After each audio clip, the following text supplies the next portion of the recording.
Now, Ormoc is declared as a government hub for relief goods. How is Ormoc faring? I mean, you have the exodus of people from Tacloban going to Ormoc for relief. No, they're actually going to Ormoc because they want that as an exit point from Tacloban. They're hoping to take the boat or the ferry to Cebu because they just want out of Tacloban. They say that it's not with the intention of really lingering in Ormoc. But as to your question about the relief operations, and I'll be very careful here, Karen, because I want to be objective, and I hope that what I say will not be taken against me. Wala akong pinapatamaan, but the relief operations is just not going as well as it should. The Ormoc City is the hub, and it's supposed to service the entire western part of Leyte. That's about 19 municipalities. And on the 5th day, which is when the relief goods started coming in via the C-130 planes, only 3 C-130 planes could land. So each C-130 plane, because I asked the colonel in charge, Colonel Valencia, each C-130 plane can load about 3 truckloads. And so in one day, that's 9 truckloads for 19 municipalities. So That's not enough? That's not enough. That's not enough. So what happens? When the goods arrive, it is turned over to DSWD. DSWD does the dispatching to the different municipalities. But you'd have to give it to the mayor, no? Yes, and then the trucks go there with the signature of the mayor. Parang it will not be released without the signature of the mayor, which is okay because in theory, alam ko naman na yung sistema na ginawa ng national government, in theory, it's correct. But just because the plan is perfect in their minds doesn't mean that its application on the ground will also be perfect. Because what happens is the goods are distributed so thinly that when it gets to the municipality, maybe one municipality will have 1 truckload after being without any relief goods for 4 days. So anong gagawin ngayon? Pipiliin kung sinong pagbibigyan. Ay, may ganun. Mas magulo. Because for relief operations sana to be really effective and to be felt, it has to be massive eh. Dapat sabay-sabay dumarating yung goods na en masse talaga, and talagang nalulunod yung lugar ng relief. Hindi, so yung sinabi ni Secretary Gazmin on Head Start, I think it was 2 weeks ago or last week, that the problem they have is barangay captains, mayors choose beneficiaries. Is true? Yes, it's true. It's true, Karen. And I'm not just talking about my district. It is reflective in all the other municipalities. May politika talaga, Karen. We have to remember, kakatapos lang ng barangay elections.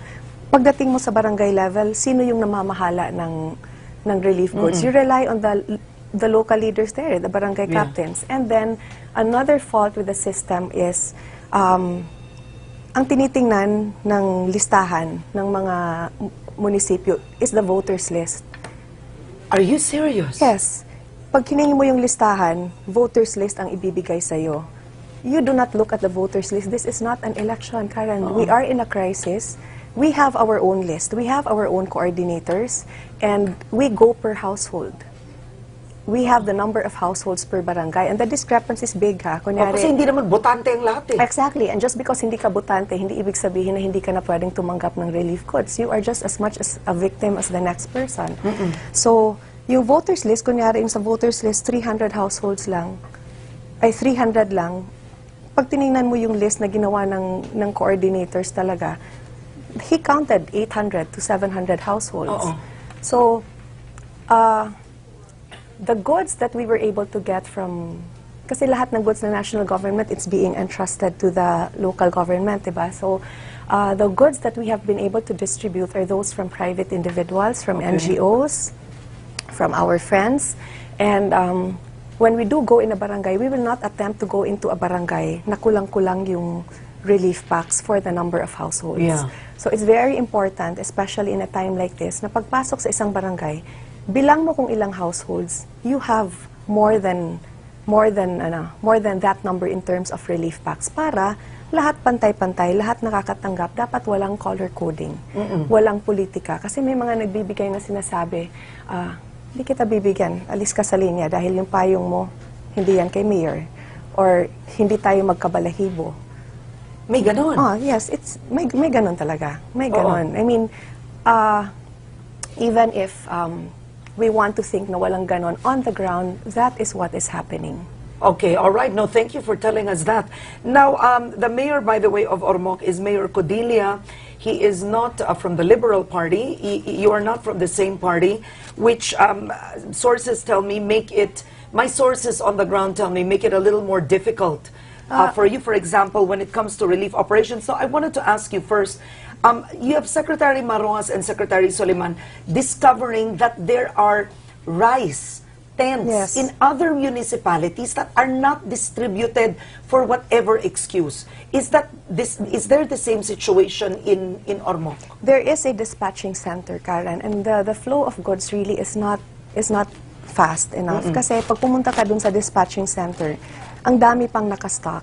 So Mayor Codilla is not dispatching everything? No, I'm not saying it's just Mayor Codilla. Okay, I'm talking about the entire district also, and all the other municipalities that is being serviced in the western part of Leyte. Kasi there is one municipality na pumunta dun yung nakakuha na sila ng truck for their municipality. Pagdating doon, may mga barangay na hindi binigyan kasi nga hindi kaalyado. So what does this guy do? The councilor from that municipality comes to me and says, "Ma'am, wala talagang bigas.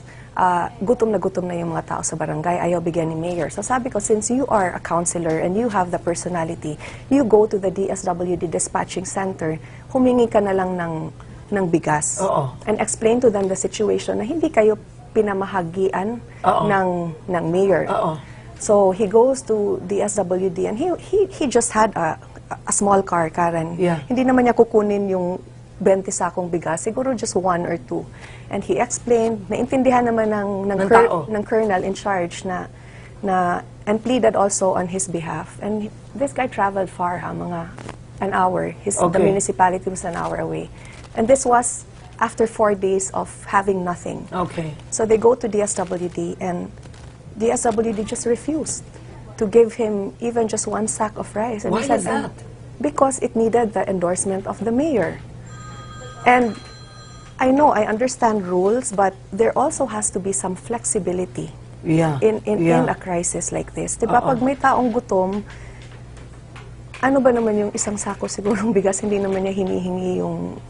Maybe also on the side of DSWD, they're thinking, and I'm not being critical about DSWD here, I'm just telling it as it is, as I've seen it happen. Okay.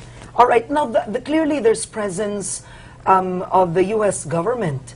I mean, you were saying... The U.S. forces. The U.S. forces in your area. So, I'm just curious, I mean, do the U.S. forces know that goods have not been dispatched completely? In fact, can you tell me this? Okay, that is the reason why they went to Ormoc, actually, because they had heard reports of goods not being dispatched fast enough, and goods not being able to reach the mountain barangays because logistically it's just impossible. So there was this wonderful commander, his name was Commander Joe Ring of the USS Mustin. It's a battleship. They sailed all the way from Hong Kong and they docked in Ormoc. And he actually went to the city hall and told the mayor and the local officials there that he had 3 choppers that they could use. It was at their disposal. All they had to do was tell him where they wanted the goods dropped, and he'll do it. 3 days passed. They never took the chance, Karen. They never took that the privilege of having choppers. It was at no cost to the government. All they had to do was bring the goods up to Camp Dones, and they would do an airdrop in those barangays na hindi na naaabot. But why is that? I mean, I can imagine so much rice, tents. We did. We used the choppers, whatever goods we had at home from private donations. We turned over to the U.S. Navy, and they did that, and they said it was a wonderful experience because they'd go and then they'd spend some time with the locals. With the locals, and the locals were just very, very happy. And I don't know the sense behind it. Maybe it's, for me, I'm guessing it's an issue of control because their idea maybe of effective relief operation is the people knowing that it came from them. Yeah. But in a crisis, it's not about the politician, it's not about who gave the goods, it's about it's really about the people being helped. So there has to be that selflessness that even if the people don't know where the goods came from, it's enough that those people are helped.